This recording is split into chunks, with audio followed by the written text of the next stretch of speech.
Tout ce qu'on fait, c'est par amour. Tu le sais bien. La phrase est tombée doucement, presque avec tendresse. Autour de la table, les voix étaient calmes, les sourires mesurés. Rien d'agressif, rien qui ressemble à une attaque. Et pourtant, à cet instant précis, quelque chose s'est brisé en moi. Parce que ce mot, amour, je le connaissais trop bien. Je l'avais prononcé toute ma vie pour justifier mes silences, mes renoncements, mes sacrifices, et voilà qu'on me le renvoyait aujourd'hui comme une injonction. Une manière élégante de m'empêcher de poser des questions. Je regardais leur visage, si familier.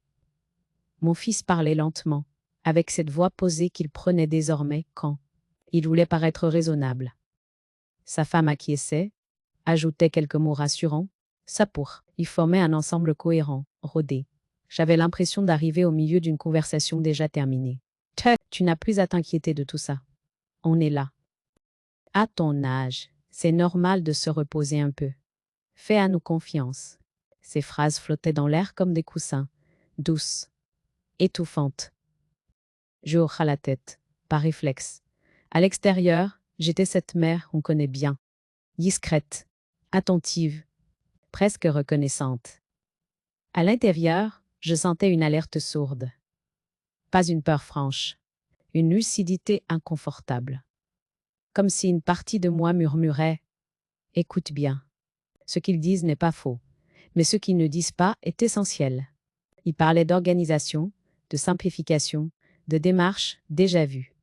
On évoquait des papiers, des signatures futures, des décisions prises dans mon intérêt. À aucun moment on ne me demandait ce que je voulais réellement. On me parlait pour moi, jamais avec moi. Je me suis surprise à poser une question simple. Et concrètement, qu'est-ce ce que j'ai signé jusqu'ici? Un léger flottement, presque imperceptible. Puis mon fils a souri. Rien d'important. Des formalités. On t'expliquera. Ce plus tard m'a glacé. Combien de fois l'avais-je accepté, ce plus tard? Combien de fois avais-je repoussé mes propres doutes pour préserver la paix familiale? Hier, la conversation s'est poursuivie. On parlait toujours d'amour, de protection. De fatigue aussi la mienne, surtout. On me décrivait comme vulnérable, sans jamais prononcer le mot.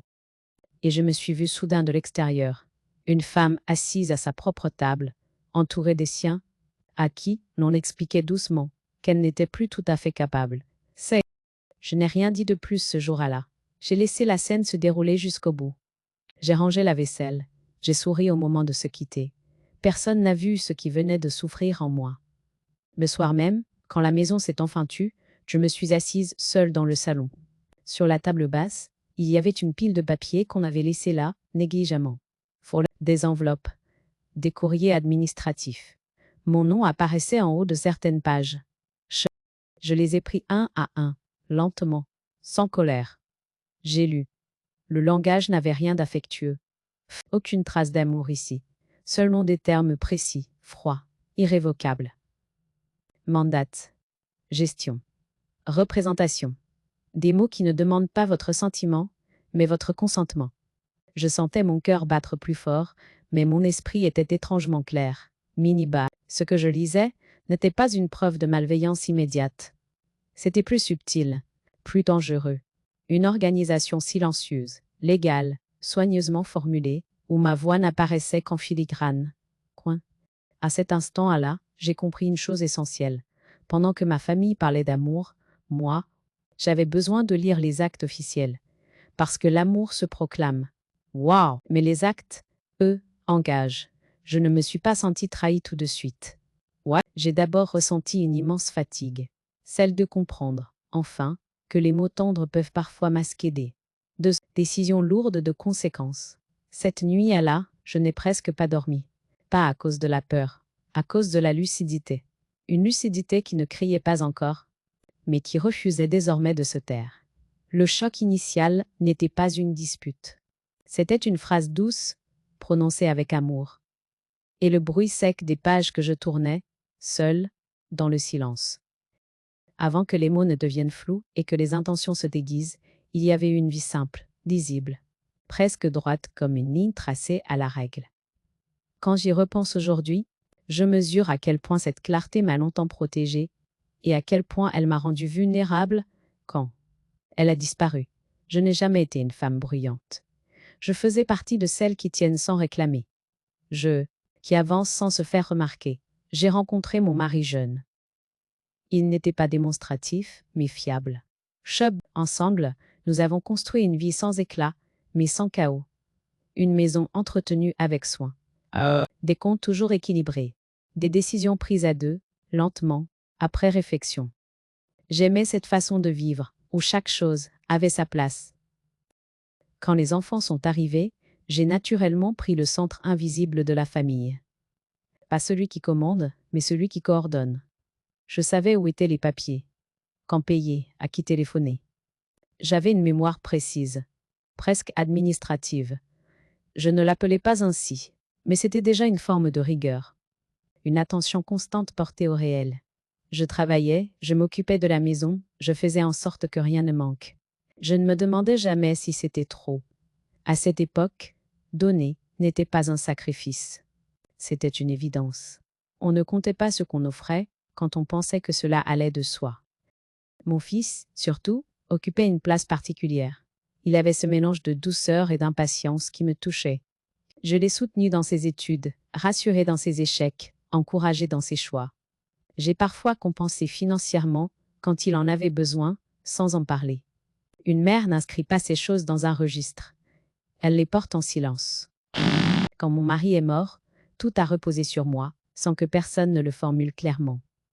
Les enfants étaient déjà grands, engagés ailleurs. J'ai pris en charge ce qui restait à tenir. La maison, les démarches, les décisions. Je ne me suis jamais sentie dépassée.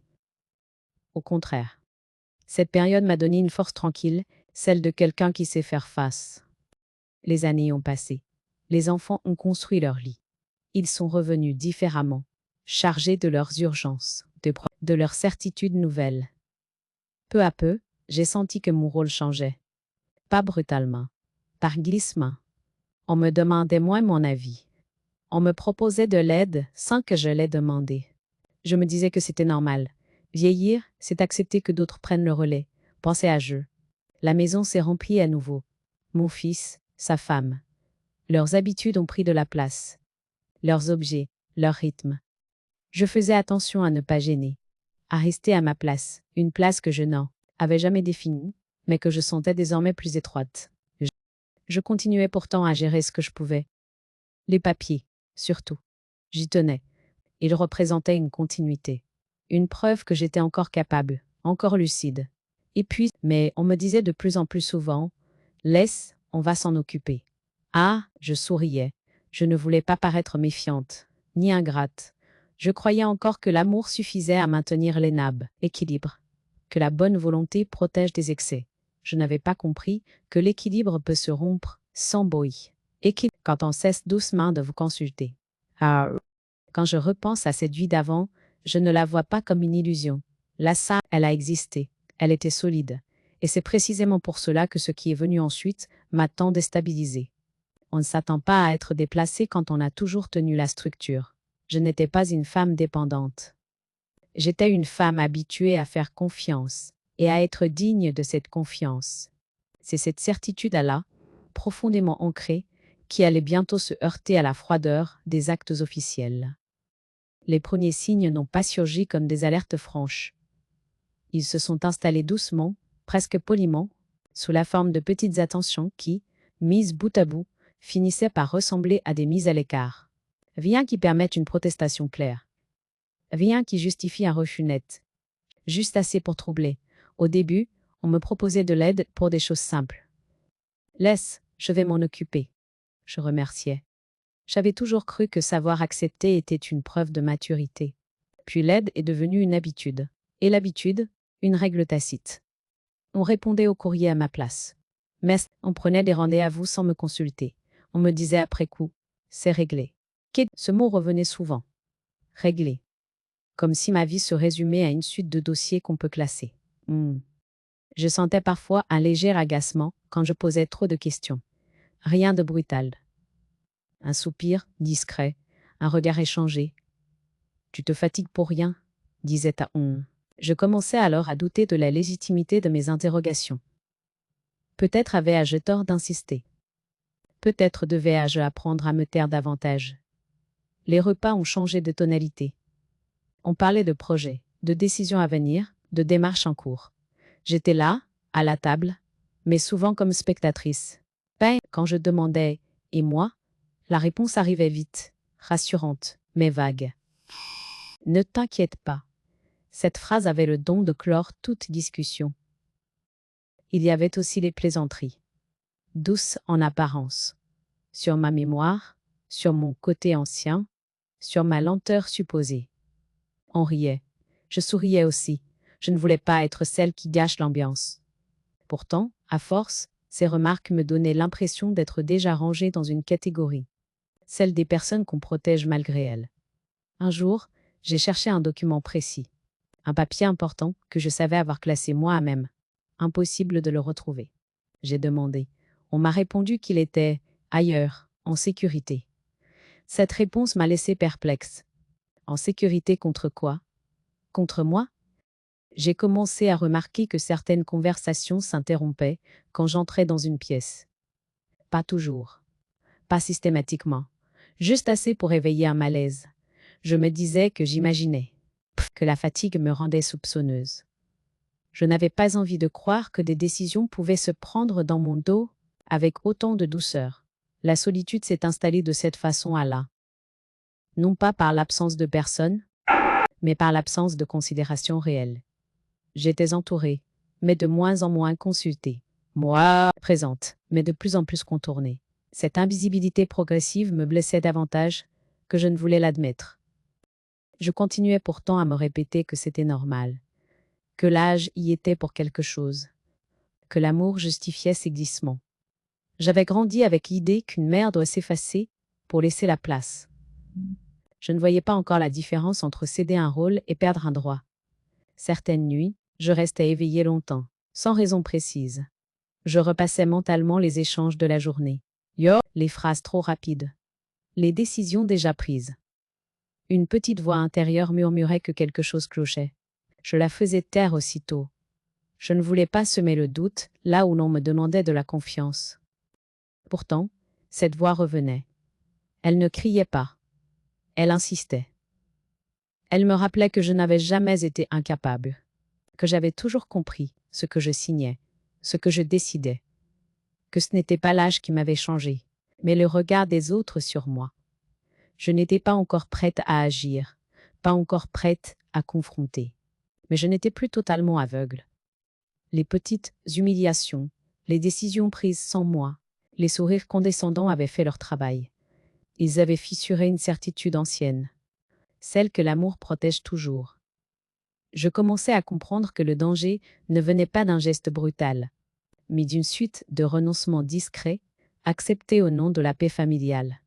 Et pendant que ma famille parlait encore d'amour, moi, sans le savoir pleinement, j'apprenais déjà à lire entre les lignes. La bascule s'est faite un matin ordinaire, sans éclat ni colère. Un de ces matins, où la maison est encore silencieuse, où l'on croit avoir quelques minutes pour soi avant que la journée n'impose son rythme. J'étais seule. Cette solitude, d'habitude lourde, m'a paru ce jour, à là, presque protectrice. Je rangeais un meuble que je n'ouvrais presque jamais. Un tiroir profond, encombré de papiers anciens, de souvenirs administratifs, que je gardais par habitude plus que par nécessité. Et c'est là que j'ai trouvé l'enveloppe. Elle portait mon nom, écrit clairement. Pourtant, je ne me souvenais pas de l'avoir ouverte. Elle n'était pas à sa place. Et elle n'était pas à moi. Du moins, pas encore. Je me suis assise. J'ai ouvert l'enveloppe, lentement, comme si le geste lui-même devait me préparer à ce que je allais découvrir. Le document était dense, précis, écrit dans ce langage administratif qui ne laisse rien au hasard. J'ai lu une première fois sans tout comprendre. Puis une seconde, plus attentive, et là, quelque chose s'est figé en moi.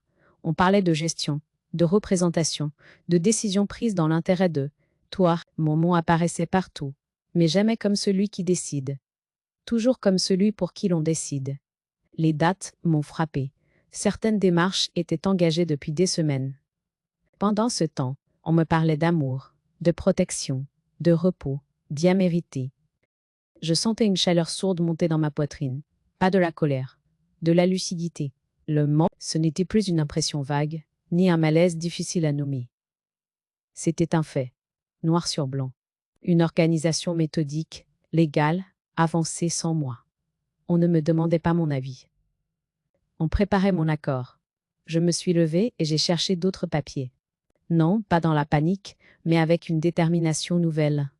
J'ai ouvert des classeurs, des chemises, des dossiers. Peu à peu, les pièces se sont assemblées. Des copies, des courriers, des échanges dont je n'avais jamais entendu parler. Tout était rangé avec soin. Cette propreté administrative m'a glacée. Elle disait la préméditation, pas l'improvisation. Non, je me suis sentie trahie, bien sûr. Mais plus encore, je me suis sentie honteuse. Honte d'avoir laissé faire. Honte d'avoir confondu bienveillance et dépossession.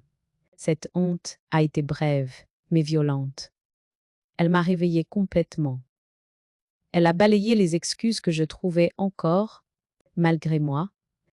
Je me suis rappelé chaque phrase prononcée autour de la table, chaque sourire rassurant, chaque fait à nos confiances. Tout prenait un sens nouveau. L'amour n'était pas le problème, il était l'écran. Derrière lui, on avançait sans bruit, persuadé que je ne regarderais pas de trop près. Je me suis regardée dans le miroir du couloir. Le visage que j'y ai vu n'était pas celui d'une femme perdue. Il était pâle, oui, grave, mais il était lucide. Et cette lucidité-là était irréversible. J'ai compris que je ne pouvais plus rester dans l'ambiguïté. Que le silence, cette fois, ne me protégeait plus. Il me mettait en danger. J'ai repris le document. Je l'ai relu une dernière fois. Chaque mot était désormais clair. Les conséquences aussi. Ce qui était en jeu n'était pas une aide ponctuelle, ni une organisation familiale maladroite. C'était une dépossession douce, progressive, présentée comme une évidence. Je n'ai pas pleuré. J'ai rangé les papiers dans mon sac. Ce geste, simple en apparence, marquait une rupture intérieure. Pour la première fois depuis longtemps, je reprenais quelque chose qui m'appartenait. L'accès à ce qui portait mon nom. Quand mon fils est rentré plus tard, je n'ai rien dit. Pas encore. J'avais besoin de comprendre avant de parler. Le truc, de savoir exactement ce que je voulais, et surtout, ce que je refusais désormais. La colère aurait brouillé le message, la précipitation m'aurait affaibli. Ce jour-là, j'ai cessé d'être seulement une mère à rassurer. Je suis redevenue une personne à part entière. Chut. La goutte d'eau n'avait pas été une insulte, ni une dispute. C'était un document officiel, posé là, comme une vérité nue. Et à partir de ce moment précis, je savais que la suite ne serait plus émotionnelle. Elle serait méthodique. Et elle commencerait par une chose simple. Ne plus laisser personne décider à ma place. Les jours qui ont suivi ont été habités par une agitation intérieure que je n'avais jamais connue sous cette forme. Ce n'était pas une panique, ni une peur franche. C'était un tiraillement constant entre ce que j'avais toujours été, une mère conciliante, prête à comprendre, à excuser, et ce que je devenais peu à peu, une femme obligée de se protéger pour ne pas disparaître. Je dormais mal. Les nuits s'étiraient, silencieuses, ponctuées par le bruit de la maison qui craque doucement.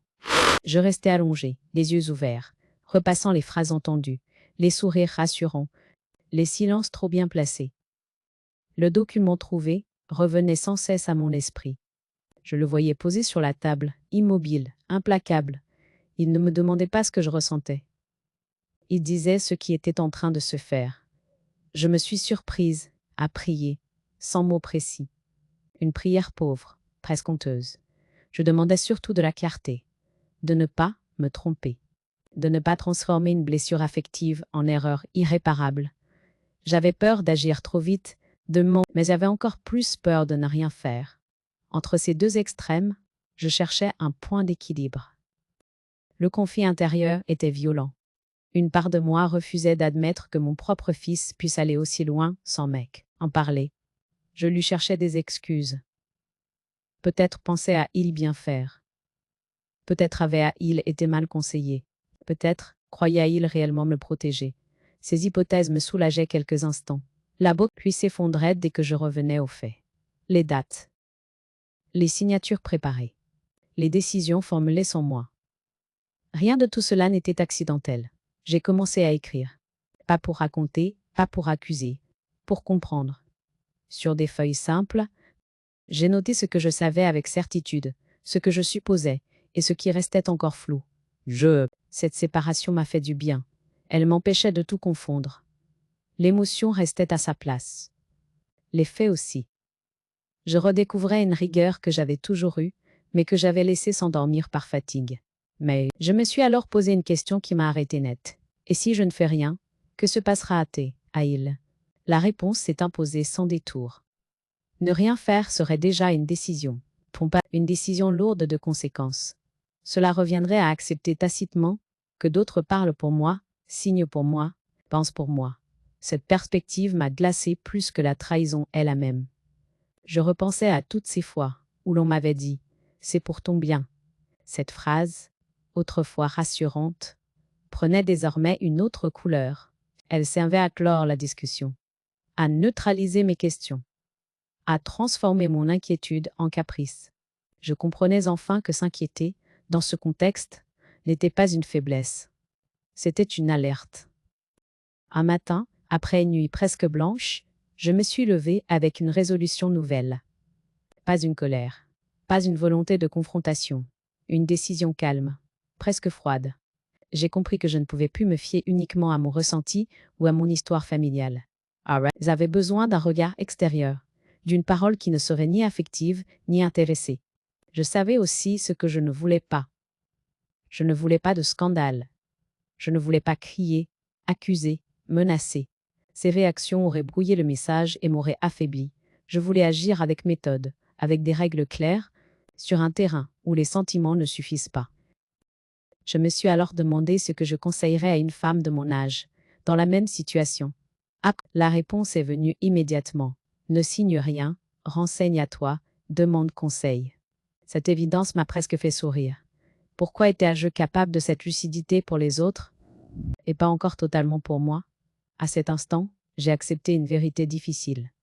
La relation, telle que je la connaissais, ne serait plus jamais la même.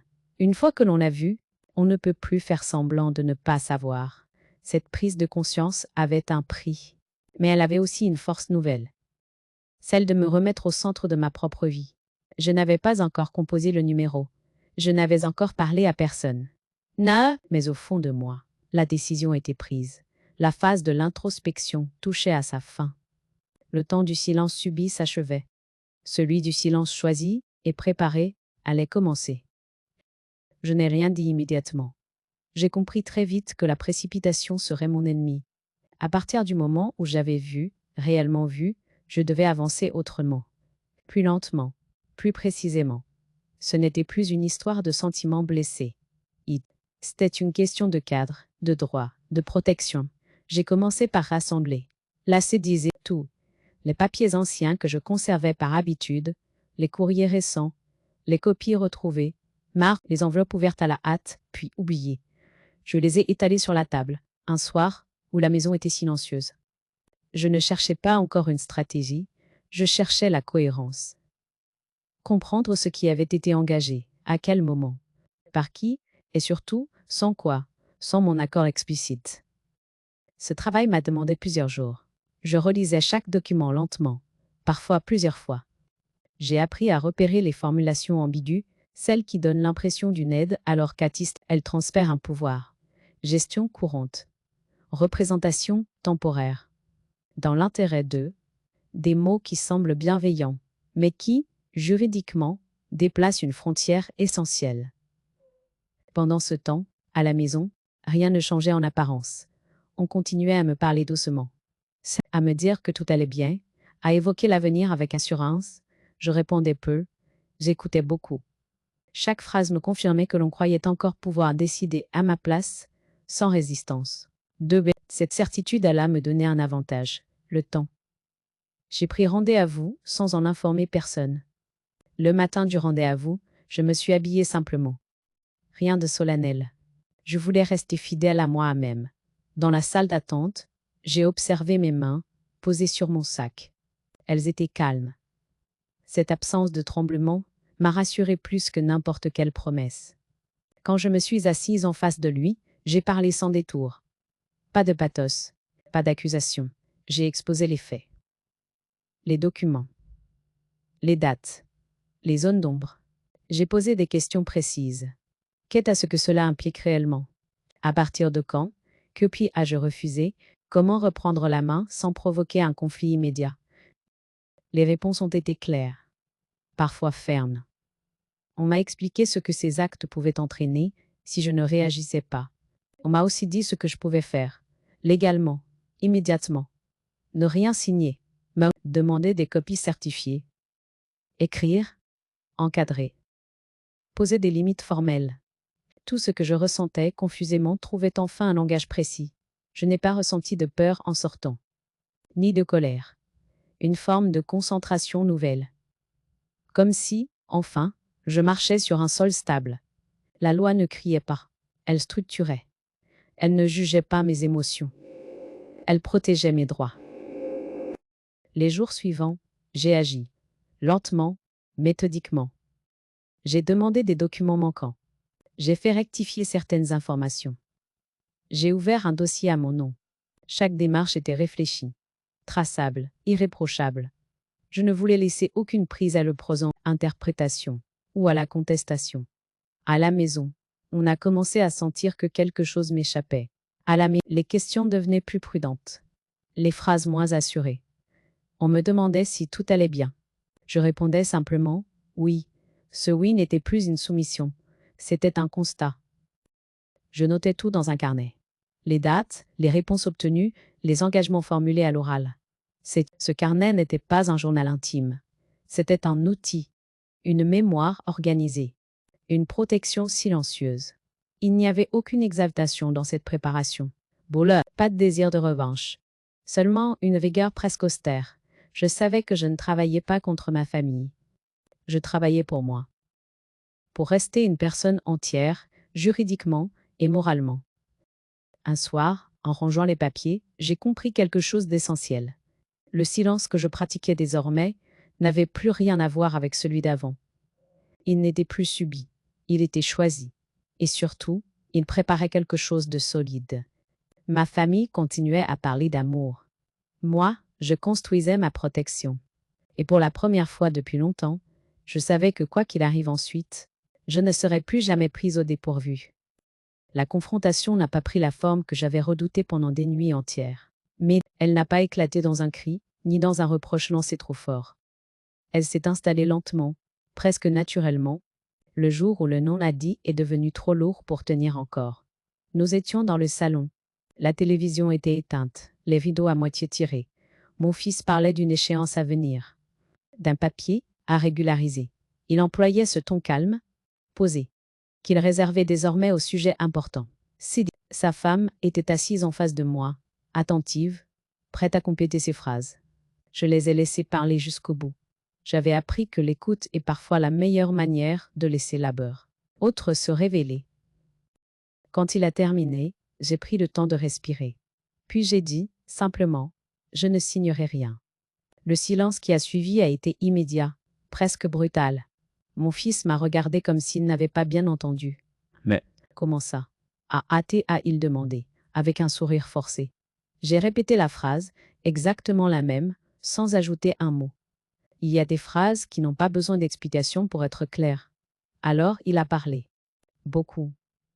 Il a évoqué l'organisation, la fatigue, la complexité des choses. Et puis, il a dit que c'était pour me soulager, pour m'éviter des tracas. Les mots glissaient sur moi sans m'atteindre. Je les connaissais par cœur. Ils avaient perdu leur pouvoir depuis que j'avais lu les actes officiels. Quand il a fait une pause, j'ai ouvert mon sac. J'en ai sorti une chemise fine, soigneusement préparée. Et pas toute la documentation, seulement ce qui suffisait. Je l'ai posée sur la table, entre nous. J'ai demandé conseil, Aya je dis. Rien de plus. Le changement a été visible. Sa posture s'est tendue, sa femme a cessé de sourire. À qui? A-il demandé. Sa voix était plus sèche. À un professionnel et je répondu. Je n'ai pas donné de nom. Non, je n'avais aucune obligation de le faire. Ce qui comptait, ce n'était pas la personne, mais le cadre. Ils ont tenté de reprendre la main. On m'a parlé de confiance, de famille, de loyauté. J'ai laissé ces mots flotter un instant. Puis, je les ai replacés là où ils devaient être. La confiance n'exclut pas la clarté, ai-je dit. Et l'amour n'autorise pas à décider sans consentement. De Dieu, sa femme est intervenue, plus vive. Elle parlait de peur, de responsabilité, de ce qui pourrait m'arriver si je restais seule à gérer. Je les regardais calmement. Être accompagné ne signifie pas être remplacé. Je répondu. Cette phrase, je l'avais préparée. Elle est sortie sans trembler. Mon fils s'est levé. Il a fait quelques pas, comme pour reprendre le contrôle de l'espace. Il parlait d'ingratitude, de malentendu, de tout ce que j'avais fait, pour rien. Je ne l'ai pas interrompu. Je savais que cette agitation était une manière de retarder l'essentiel, l'acceptation de mes décisions. Quand il s'est enfin arrêté, j'ai parlé à mon tour. Lentement, sans accusation. Je lui ai dit que je n'étais pas en train de le punir, ni de le juger. Que je reprenais simplement ce qui m'appartenait depuis toujours, ma capacité à comprendre, à accepter ou à refuser. Que l'aide n'est acceptable que lorsqu'elle est transparente, réversible, choisie, et que ce qui avait été préparé ne répondait à aucune de ces conditions. Il a baissé les yeux. Un silence épais s'est installé. Ce silence, Allah, n'était plus le mien. C'était le leur. Un silence de compréhension tardive. Il voyait enfin que les mots ne suffiraient plus, mais que le terrain avait changé. Que l'écrit, le droit, les règles étaient désormais là. Je me suis levée. J'ai rangé la chemise. Nous pourrons en reparler et à jeudi. Mais plus jamais sans clarté. Puis je suis sortie de la pièce, sans colère, sans fuite. Simplement parce que j'avais dit ce que j'avais à dire. Dans ma chambre, je me suis assise. La fatigue est venue d'un coup. Lourde mais saine. Je n'avais pas gagné un combat. J'avais posé une limite. Et cette limite, pour la première fois depuis longtemps, était visible, nette, incontestable. Ce jour-là, j'ai compris que la confrontation la plus forte n'est pas celle qui élève la voix, c'est celle qui s'appuie sur le réel et qui ne recule plus. Les jours qui ont suivi cette confrontation ont pris une couleur étrange, comme si le temps lui a même hésité à avancer normalement. Rien n'avait explosé, rien n'était réglé non plus. La maison fonctionnait désormais sur une retenue constante. Chaque geste semblait mesuré, chaque parole pesée. On marchait tous sur une ligne invisible, tendue. Je sentais que quelque chose s'était déplacé, mais pas encore stabilisé. Mon fils évitait les sujets sensibles. Il parlait du quotidien, du temps qu'il faisait, de détails sans importance. Comme si le simple fait d'aborder autre chose pouvait rouvrir une brèche qu'il ne savait pas refermer. Sa femme, elle, oscillait entre une froide politesse et une sollicitude soudaine, presque excessive. Elle me demandait si j'allais bien, si je n'étais pas trop fatiguée, si je n'avais besoin de rien. Mais cette attention tardive n'était pas une réparation. C'était une tentative de contrôle déguisé. Je les observais sans intervenir. J'avais compris que la vérité, une fois posée, n'a pas besoin d'être répétée sans cesse. Elle agit en silence, elle oblige chacun à se repositionner. Et ce repositionnement est souvent inconfortable. Je ne cherchais plus à convaincre, je maintenais simplement ma ligne. En parallèle, je continuais mes démarches. Discrètement, méthodiquement. J'envoyais des courriers, je demandais des confirmations écrites, je faisais rectifier certaines informations. Chaque réponse reçue renforçait ma position. Les choses devenaient plus nettes, plus lisibles. Le flou, qui m'avait si longtemps fragilisé, reculait peu à peu. Un après-midi, mon fils est venu me parler. Pas pour revenir sur les documents, pas directement.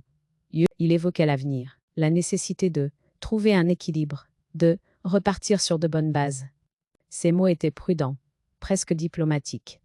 Je l'écoutais sans l'interrompre. J'entendais surtout ce qu'il ne disait pas. Il cherchait une issue qui lui permettrait de ne pas perdre totalement la face.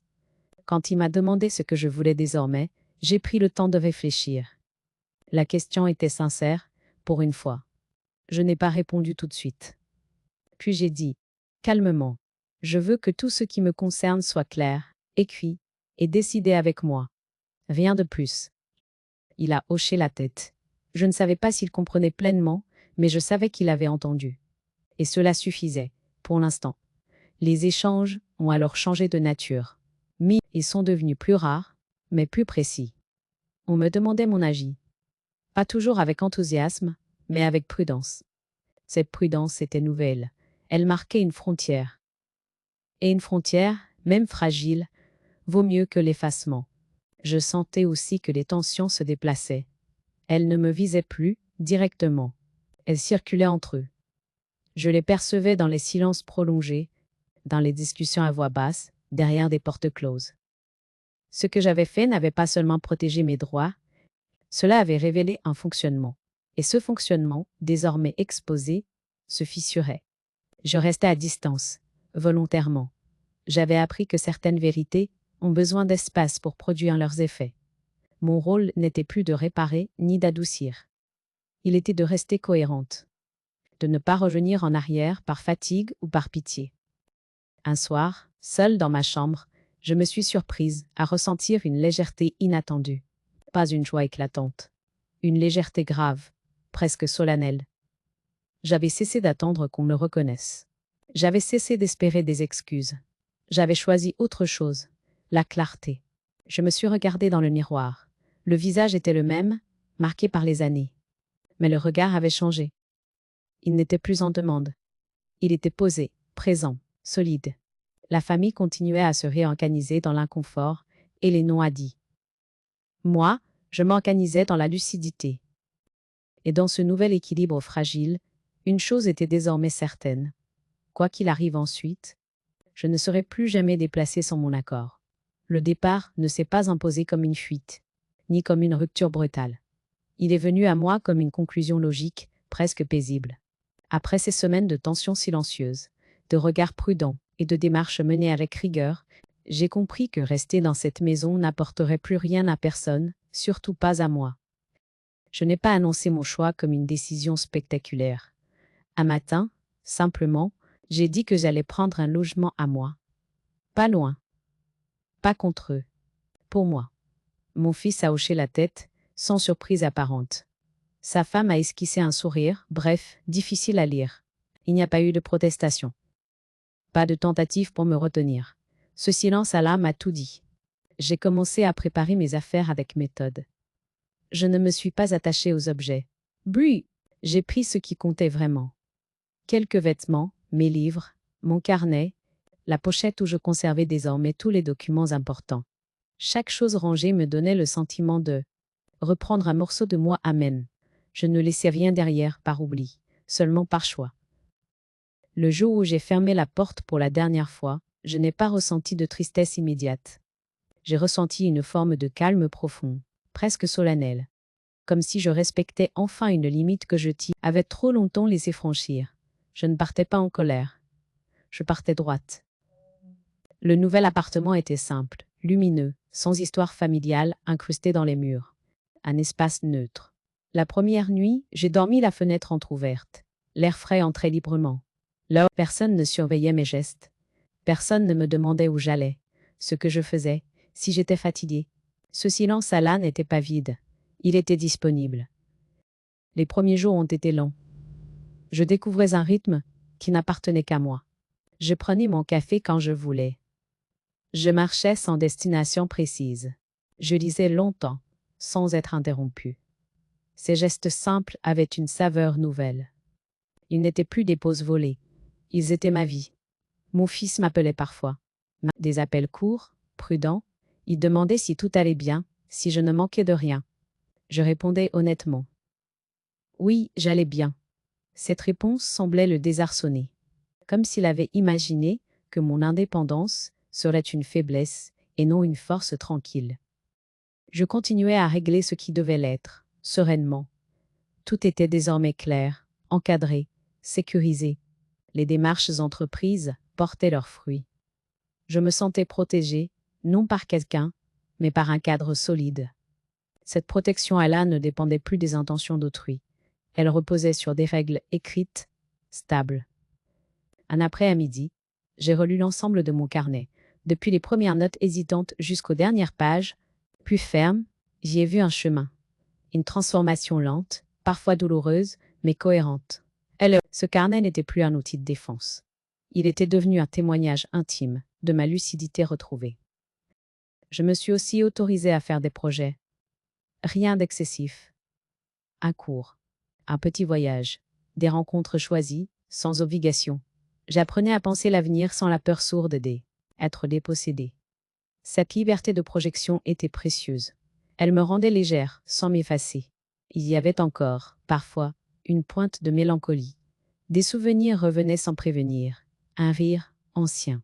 Une scène familiale. Une phrase dite trop vite. Je les accueillais sans les repousser. Ils ne me faisaient plus vaciller. Ils faisaient partie de mon histoire, pas de mon présent. Je comprenais aussi que mon départ avait déplacé l'équilibre familial. En me retirant, j'avais cessé d'être ce point d'appui silencieux sur lequel tout reposait. Les autres devaient désormais composer sans moi. Ce n'était pas une revanche. C'était une conséquence. Moi, je me tenais enfin à ma juste place. Une place simple, mais claire. Celle d'une femme qui n'attend plus l'autorisation d'exister, ni la validation de ses choix. Je n'avais pas fui. Je m'étais installée ailleurs, intérieurement et concrètement. Et dans cet espace nouveau, sans injonction, ni faux amour, je préparais déjà la dernière étape, celle du regard apaisé sur tout ce que j'avais traversé, et sur la femme que j'étais devenue. Il m'a fallu du temps pour comprendre que la paix n'est pas un état spectaculaire. Elle ne surgit pas comme une victoire que l'on brandit. Elle s'installe quand plus rien, en vous, n'a besoin de se défendre. Mais un matin, sans raison particulière, je me suis réveillée avec cette certitude calme. Je n'avais plus à prouver quoi que ce soit. Dans mon nouvel appartement, la lumière changeait au fil des heures. Je la regardais avancer sur les murs, se retirer, revenir autrement. Ce mouvement lent me rappelait que le temps n'est pas un ennemi quand on ne le subit plus. J'avais repris un rythme qui m'appartenait. Mes décisions n'étaient ni grandes ni héroïques. Elles étaient simples. Et pour la première fois depuis longtemps, elles étaient entièrement miennes. Je repensais parfois à cette table, autour de laquelle on parlait d'amour. À ces mots doux, utilisés pour envelopper des cris, décisions déjà prises. Je ne ressentais plus de colère. La colère avait été utile, un instant, pour ouvrir les yeux. Mais elle n'avait plus sa place ici. Ce qui restait, c'était une lucidité tranquille. Une compréhension tardive, mais solide. L'amour ne dispense jamais de la clarté. Et la clarté n'est pas une trahison. Lire les actes officiels m'avait sauvé d'un piège invisible. Non parce que j'étais plus méfiante que les autres, mais parce que j'avais accepté de regarder là où le prenne. On me demandait de ne pas regarder. Les documents ne portent pas d'affection. Faux, ils ne promettent rien. Ils disent simplement ce qui est. Et ce langage-là, je l'avais appris à temps. Je pensais souvent aux femmes de mon âge, à celles qui entendent encore « fais à nous confiance », sans savoir ce que cette phrase recouvre réellement, à celles qui sentent confusément que quelque chose se décide sans elles, mais qui n'osent pas vérifier. Je voudrais leur dire qu'il n'est jamais trop tard pour poser des questions. Que demander conseil n'est pas une faiblesse. Que lire, comprendre, refuser parfois, est une forme de respect envers soi-même. Mon fils faisait toujours partie de ma vie, mais autrement. À distance. Avec des silences devenus nécessaires.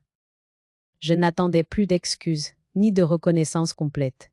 Ce que j'avais cherché pendant des mois, la validation, l'aveu, la réparation affective, n'était plus indispensable. J'avais cessé de remettre mon apaisement entre les mains de quelqu'un d'autre.